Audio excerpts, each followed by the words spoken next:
जी हाँ, कॉलेज वाले प्यारे बच्चों और मेरे जो भी दोस्त हैं जो किसी कॉम्पिटिटिव एग्जाम जैसे टीचर, प्रोफेसर, लेक्चरर आदि की तैयारी कर रहे हैं, फर्स्ट ग्रेड की तैयारी कर रहे हैं, इंग्लिश लैंग्वेज का बड़ा इंपॉर्टेंट टॉपिक आपके बीच में लेके आया हूँ। आपने नाम सुना होगा एक पोइट का जो एलिजाबेथन एज का बहुत ही इंपॉर्टेंट पोइट था, जिसका नाम था क्रिस्टोफर मार्लो। हाँ जी, क्रिस्टोफर मार्लो। ये 1564 में पैदा हुआ और 1593 में एक्सपायर, इसका मर्डर हुआ था भाई, क्रिस्टोफर मार्लो। अब इसके बारे में क्या बात मैं आपको बताने वाला हूं। देखो, इसने एक ट्रेजेडी लिखी थी, एक नोवेल लिखा था, ट्रेजिक नोवेल। ये जो बात बता रहा हूं ना, क्रिस्टोफर मार्लो का पूरा पोस्टमार्टम कर दूंगा। बस ये बात, इसने नोवेल लिखा था, उसका नाम था डॉक्टर फास्टस। क्या लिखा था? Doctor Faustus. कब लिखा था? 1592 में। इतना ट्रेजिडी। इस पोइट के बारे में एक बात और याद कर लो, ये फादर ऑफ ट्रेजिडी इसको बोला जाता है एलिजाबेथन एज का।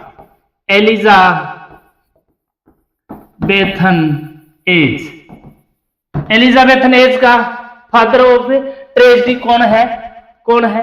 Christopher Marlowe. ये क्वेश्चन आता है बहुत बार कि एलिजाबेथन एज कब से कब थी, एलिजाबेथन एज कब से कब थी, तो आपको पता ही है 1558 से 1603। हाँ जी, क्वीन एलिजाबेथ जो थी, ब्रिटेन की महारानी थी, उस काल का ये कवि है। एक बार के लिए दोबारा से मैं बताऊं, एलिजाबेथन एज कब से कब 1558 से 1603। इस एज का जो ट्रेजिडी का जो फादर था उसका नाम था क्रिस्टोफर मार्लो। इसने अपनी एक बहुत ही ग्रेट ट्रेजिक नॉवल लिखा था जिसका नाम था डॉक्टर फास्टस। क्या नाम था? Doctor Faustus. कब लिखा था? 1592 में। अब बात सुनो, ये जो नॉवल था ना, उसी नॉवल की ये पोइम है जिसका नाम क्या है? It was the face that launched 1,000 ships। अब ये किसके लिए कहा गया है? ये अभी अपने पोस्टमार्टम करते, इतनी मतलब रोमांटिक, लस्टफुल, मैं ये कहता हूं मतलब ये आजकल के जो बुरे काम हो रहे हैं ना, ये इन्हीं वेस्टर्न कल्चर की देन है। आप देखना इस पोइम के अंदर कैसे कितनी बुरी बातें आपको सुनने को मिलेंगी। मतलब आप मेरे को सुन रहे हो, मम्मी पापा के पास में बैठे हो, तो ये आप ये पोइम सुन नहीं पाओगे। ऐसी पोइम है, हमारे अंदर आज भी संस्कार है, लेकिन ये लोग कितने नंगे थे उस टाइम। कब की बात है ये? कब की बात है? देखिए 1592 में तो इसने लिखा है ये। इस समय इतना लस्टफुल, इतनी घिनौनी बातें इन्होंने अपनी पोइम्स के अंदर, अपनी जो डिजायर्स है, लस्टफुल डिजायर है, उनको शो किया गया। ठीक है प्यारे बच्चों, अभी देखिए कि ये पहले तो डॉक्टर फास्टस के बारे में जाना। ये एक डॉक्टर था, ठीक है। इसने अपनी आत्मा को, ये भगत था, भगवान का नहीं था, ये डेविल का भगत था, ठीक है। उस डेविल का नाम था लूसीफर। उसने, इस बंदे ने क्या किया, डॉक्टर फास्टस ने, इसने लूसीफर को अपनी साउल बेच दी। इतनी भक्ति करता था ये सैटन की बहुत ज्यादा भक्ति करता था, और उस भक्ति से राजी होकर लूसीफर से इसने एक वरदान मांगा। जब मरा तो इसने लूसीफर से वरदान मांगा कि मेरे को 24 साल पृथ्वी पे वापस भेज दे, मैंने तेरी इतनी भक्ति की है। अब ये इन 24 साल 24 ईयर्स में क्या करेगा? ये सारे बुरे काम करेगा, सबसे ज्यादा ये लस्टफुल काम करेगा, काम वासना के, ठीक है। फिजिकल प्लेजर लेने के लिए ये पृथ्वी पे आ गया। अब ये जादू टोने, विचक्राफ्ट, मैजिक, ऐसी तंत्र मंत्र विद्याओं से इस पृथ्वी पे मन चाहे उसकी आत्मा को बुला लेता है, ठीक है, उसके साथ खेलने लगता है। तो अभी ये डॉक्टर फास्टस है जो मेटेरियलिस्टिक प्लेजर इस दुनिया के अंदर लेना चाह रहा है, वो सीन यहां पर चल रहा है। अब सीन क्या है? मैं बात करता हूं हेलन की। हेलन ग्रीक माइथोलॉजी के अंदर ये बहुत ही सुंदर राजकुमारी थी, जिसके पति का नाम था मेलेनस, जो स्पार्टा का राजा था। कहां का राजा था? स्पार्टा का राजा था। हेलन का पति था ये मेलेनस। अभी यहाँ पे एक नाम भी आएगा बीच में, मैं आपको दिखाऊंगा, मेनेलस।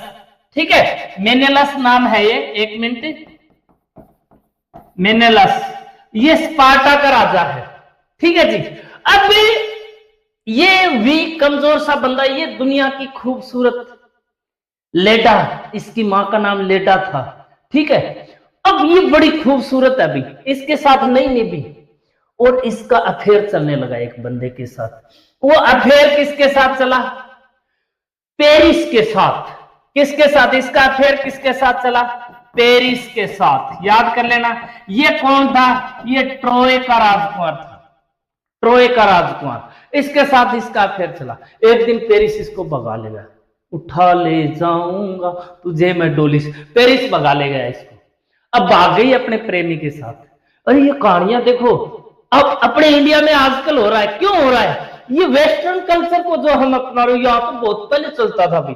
एलन भाग गई, अब ये राजा की बेइज्जती होगी, राजा की बेइज्जती होगी। अब राजा ने क्या किया? अपने भाई के साथ मिलकर और एक बहुत ग्रेट वॉरियर, दुनिया का सबसे खतरनाक, सबसे महान एक योद्धा था, एक्हिल्स। आपने एक इडियम भी सुनी होगी, एक्हिल्स हिल्स। ठीक है, अब इसको लिया। ये एक ऐसा योद्धा था जो मरता नहीं था, इमोर्टल था ये। बस इसकी एक कमी थी, एडी में बाण मार दो, एडी को घायल कर दो, मर जाएगा। क्यों? क्योंकि जब ये पैदा हुआ था ना ये बंदा, तो प्रेडिक्शन कर दी गई थी कि ये बंदा मरेगा, जल्दी मरेगा। तो इसकी माँ जो थी, एक कई सालों बाद पैदा हुआ, तो इसकी माँ ने शास्त्रियों से उनसे पूछा क्या करूं? बोला फलानी नदी है, ठीक है, उस नदी के अंदर इसको लेके चले जाओ और वहां उसको नहला के ले आना। उस नदी में नहाने के बाद ये अमर हो जाएगा। मम्मी ने इसको एडी से पकड़ा और नदी में डुबकी लगवा लाई।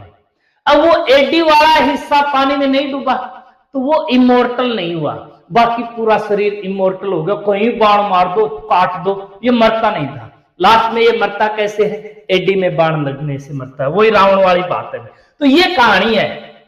अब कहानी शुरू करते हैं। देखिए, ये डॉक्टर फास्टस के ट्रेजेडी से लिया गया है।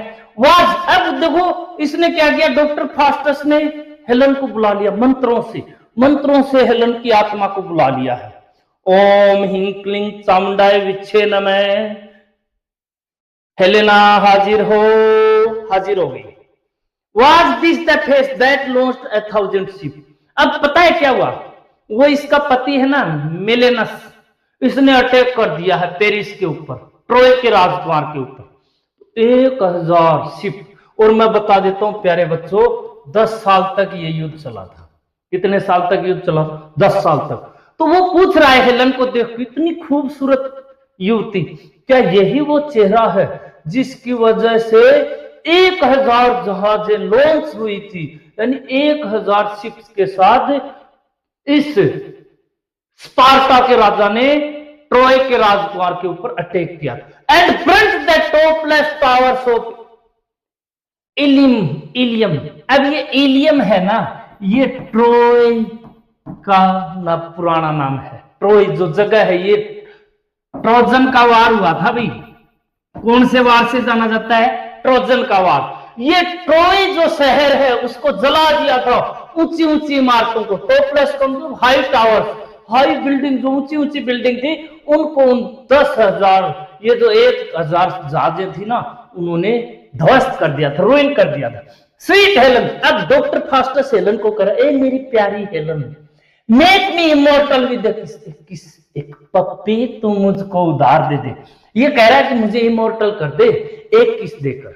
देखो, her lips suck forth my साउंड, कि तेरे लिप्स है ना, जब ये सक का मतलब ये अपनी नॉर्मल लैंग्वेज में कहते हैं किसी चीज को एब्जॉर्व करना, चूसना, खींचना, कि जब आपके लिप्स है ना वो मेरी आत्मा को टच करेंगे, सी वेयर इट फ्लाइज, तो देखना ये जो मेरी आत्मा कहाँ अभी घूम रही है वो यहाँ पर आपके सामने प्रेजेंट हो जाएगी। तो देखो किस प्रकार से ये इंसाइट कर रहा है, ल्यूर कर रहा है। ल्यूर का मतलब ललचा रहा है, हेलन को अपनी तरफ आकर्षित कर रहा है। कम हेलन कम, गिव मी माई साउल अगेन, कि हेलन आओ एक बार मेरी आत्मा को मुझे वापस सौंप दो, क्योंकि ये डेड पर्सन है, इसकी भी आत्मा है, हेलन की भी आत्मा है, दोनों की आत्मा है। ये उस अपनी आत्मा को एंजॉय करवाना चाह रहा है, ठीक है। हियर विल आई ड्वेल, यहां मैं रहूंगा, नरक यहां मैं रहूंगा। For heaven be in these lips, तेरे होठों में ही स्वर्ग है हेलन, तेरे होठों में ही स्वर्ग है।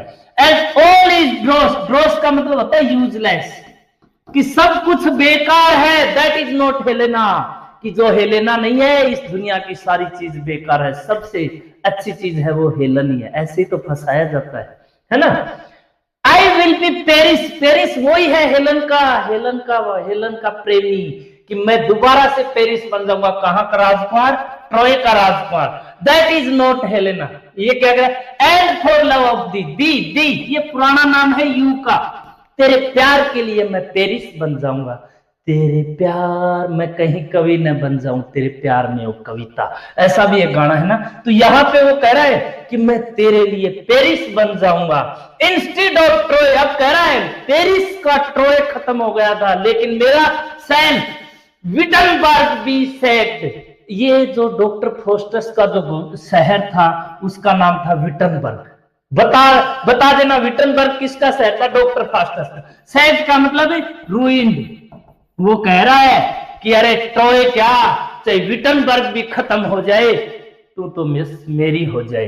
And I will combat, combat का मतलब होता है फाइट। कह रहा है मैं लड़ूंगा विद वीक मेनेलस, अरे वो कमजोर राजा तेरा वो पति है ना, मैं उससे भी लड़ लूंगा। वो तो पेरिस था जो हार गया, मैं नहीं हारूंगा, मैं लात मारूंगा इस मेनेलस के। And wear thy colours on my plumed crest, plumed बोलते हैं कलंगी को, नीले रंग की जो कलंगी होती है ना, मोर की कलंगी, उसको बोला जाता है। क्रेस्ट का मतलब होता है शिखर।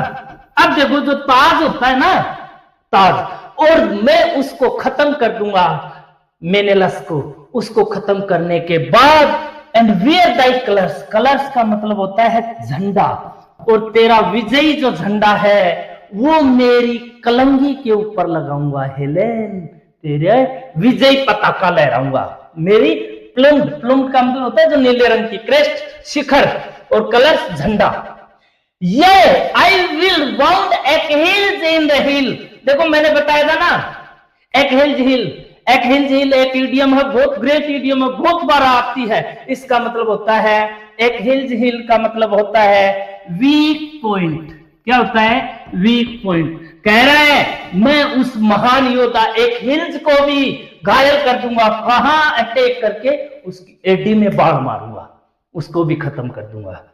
And then return to Helena for a kiss, और फिर उसको भी खत्म करके मैं तेरे पास लौट के आऊंगा एक किस के लिए हेलन, एक किस के लिए। आगे क्या कह रहा है? और दाउ आर फेरियर, दाउ बोले तो यू, ए हेलन तू तो फेरियर ज्यादा सुंदर है। देन द इवनिंग एयर, शाम वाली हवा से, तू तो शाम वाली हवा से भी सुंदर है रे। कौन सी हवा? क्लेड, जो कपड़े पहने हुए है, the beauty of thousand stars. देखो शाम को आसमान में कितने सितारे होते हैं, उस समय जो हवा होती है ना, तू तो उस सुरीली ब्रिज से भी शानदार है रे हेलन, तू तो उससे भी सुंदर लग रही है।